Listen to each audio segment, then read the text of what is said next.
Salut, j'espère que vous allez bien et que tout se passe bien pour vous. Alors, nous sommes aujourd'hui au Weekly Update 07. Donc, quelles sont les nouveautés pour ce week-end et qu'est-ce qu'on fera à la suite? Donc, dernièrement, on a fait le Weekly Update 06 où on a parlé de formation et de projets startup. Aujourd'hui, on va continuer avec, pour la mise à jour du week-end, on va parler du software testing, de la formation Udemy qui est déjà en cours, donc la formation Udemy qui a été déployée, et du projet Startup.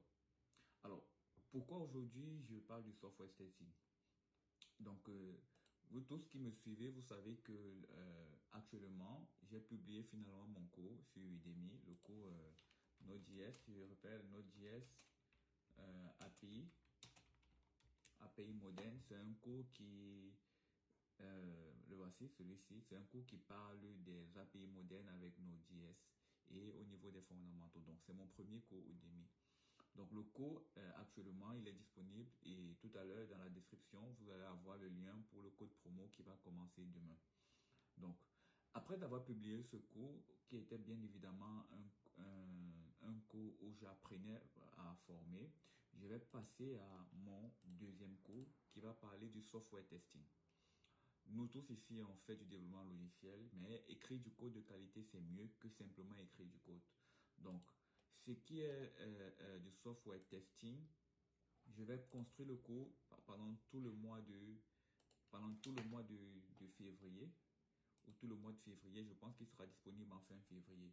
Donc, c'est un cours qui sera principalement basé sur les tests unitaires. Donc, on parlera de l'importance des tests unitaires, des différences entre le debugging et les bugs, qu'est-ce que le software bug. On pourra plonger dans des cas pratiques au niveau des tests logiciels. Donc, c'est un peu de ça qu'il s'agit. Le cours sera construit sur plusieurs modules, comme le cours de Node.js, les modules beginner, où on comprend vraiment ce que c'est que le test logiciel, les modules core concept, où on est dans la partie intermédiaire, où on utilise un outil qui nous permet de faire des tests logiciels et on met en pratique certains concepts que l'outil nous donne et ainsi de suite. Donc, actuellement, je suis encore en train de construire le cours et je vais documenter la construction de ce cours avec vous sur YouTube et sur LinkedIn, comme je fais souvent, et peut-être sur TikTok.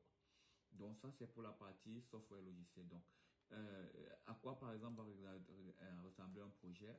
On partira avec une approche aussi par projet, où on prend un code qui a un projet qui a des codes de logiciels et on essaye d'écrire des tests dessus. Donc, on pourra par exemple regarder la couverture. Ok, donc si je fais par exemple un npm run test, là je pourrais avoir quels sont les codes qui sont testés, quels sont les fichiers qui sont testés. Donc, tout ceci sera abordé pendant le cours, ok? Donc, au niveau franchement du software testing. Donc, on pourra aussi regarder les couvertures au cas où. Donc, je vais ouvrir ça dans le navigateur. Donc, on pourra regarder les couvertures. Donc, le projet consistera principalement à avoir un projet et utiliser des tests unitaires, peut-être des tests d'intégration pour pouvoir regarder si notre code est de qualité ou pas. Donc, ça, c'est la partie software testing. Alors, la partie, pour ce qui est de la deuxième partie, qui est la formation au niveau des API, je disais qu'elle est disponible. Donc, n'hésitez pas à vous inscrire à la formation. Donc, vous tapez Node.js, les fondamentaux des API RESTful Model 2025. Et en description, il y a un code promo qui commence demain, qui va donner la formation à 9,99 $. Donc voilà, donc il y aura des retours dessus, donc laissez-moi des retours. Si vous avez des questions, posez-moi des questions. Et le plus important dans tout ça aussi, c'est essayer de bâtir la communauté pour qu'on puisse avoir plus de followers ou bien d'inscrits à ce cours-ci. Donc moi de mon côté, au niveau de cette formation, ce que je vais faire, c'est ajouter des exercices pour que ce soit plus pratique. Ah, et je remercie déjà, j'ai eu un participant avec une première note de 5 sur 5.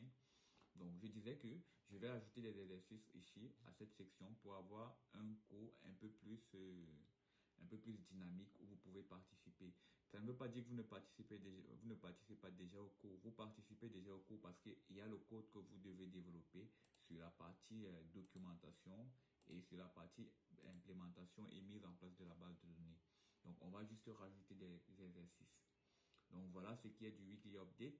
La troisième partie, c'est le projet Startup. Alors, le projet Startup, qui est le projet Helen Road, je vais commencer à le coder à partir de demain. Donc, je vais vous montrer un peu mon Notion Dashboard. Donc, je vais commencer à le coder à partir de demain. Ok, donc à partir de demain, je vais commencer à le coder et j'ai déjà fait mon dashboard. Donc, on va dire Healing Road Weekendo. Donc, je pense que ce sera le futur nom qu'on va donner. Weekendo. Et c'est un projet justement qui parle de e-santé, qui parle de accroître le flux et la fluidité de l'information sanitaire au Cameroun. Donc, voici ma todo. J'ai déjà mis tous les éléments que je vais utiliser dans ma todo. Laissez-moi un peu zoomer. Je sais pas. On zoom, comment sur Notion? Je sais pas comment on zoom sur Notion, c'est dommage. Donc, je vais commencer les todo demain, commencer à implémenter et je vais aussi documenter mon avancée sur ce projet pour ce qui est de cette mise à jour.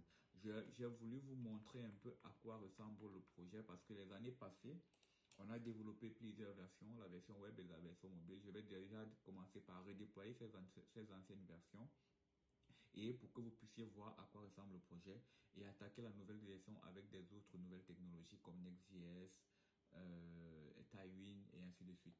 Donc ça ici ce sont des maquettes. Ça ce sont des maquettes de la partie ça ce sont des maquettes ici de la partie mobile qui a été développée en 2000 je crois 21 et qui fonctionnait. Donc on pourra utiliser ça comme bêta testing déjà pour voir comment ça fonctionne et ainsi de suite. Donc voilà un peu à quoi ressemblaient les maquettes. Il y avait une partie carte où on pouvait géolocaliser une structure sanitaire et il y avait des éléments où on pouvait rechercher des structures sanitaires. On pouvait voir les hôpitaux, les centres de santé et on pouvait redéployer. Donc ce que je vais faire, c'est sur cette maquette-ci, je vais déjà redéployer ça sur Android et build le code et maintenant m'apprêter à développer la nouvelle version.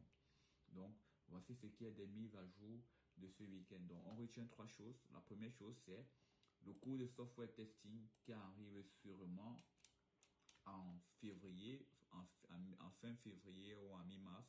Ça va dépendre de comment je le construis. La deuxième chose, c'est la formation Udemy, les fondamentaux des API modernes qui est disponible et que vous pouvez prendre à partir de demain à 9,99 $. Et la troisième chose, c'est le projet Startup Healing Road qui est en cours de développement, donc en cours de redéveloppement, si on peut dire ça comme ça. Donc, je vous donne rendez-vous le week-end prochain pour le next weekly update. Portez-vous bien.